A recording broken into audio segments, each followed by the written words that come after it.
আজকে গিয়েছিলাম মঞ্জিলাতস। এটা কসবা ইন্ডাস্ট্রিয়াল কমপ্লেক্স আনন্দপুরে রয়েছে। এখানকার ওনার হলেন মঞ্জিলাত ফাতিমা, যিনি হলেন লখনৌয়ের নবাব ওয়াজিদ আলী শাহের ছেলের নাতির মেয়ে। এটা নর্মাল রেস্টুরেন্ট টাইপের নয়, এটা ওনার বাড়ি। এখানে আগে থেকে বুক করে অ্যান্ড মেনু ডিসাইড করে যেতে হয়। এখানে এসে প্রপার আওয়াদি খাবার খেতে পারবে তোমরা। অনলাইনে সুইগি জোম্যাটো হয় না। ভেতরের অ্যাম্বিয়েন্সটা খুব সুন্দর। প্রথমে দিয়েছিল ওয়েলকাম ড্রিঙ্ক, খুশকা শরবত। এটা ফিশ চটপটা হান্ডি কাবাব, উল্টা তাওয়া পরাটা। এটা মটন আওয়াদি গলৌটি কাবাব, চিকেন লজিজ শাম্মি কাবাব, কলকাতা শাহি মটন বিরিয়ানি।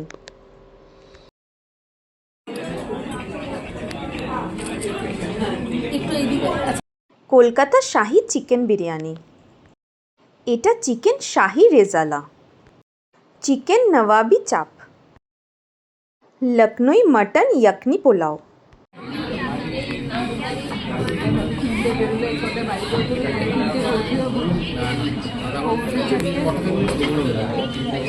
ভিডিও করছিস? থামচিল দিয়ে দিল, ওটা ভিডিও করে। আমার হুন্ডের ঢাক। এটা শাহি বাদাম ফিন্নি, শাহি কেশর হালুয়া। খাবার আমাদের দারুণ লেগেছে, তোমরা প্লিজ ট্রাই করো।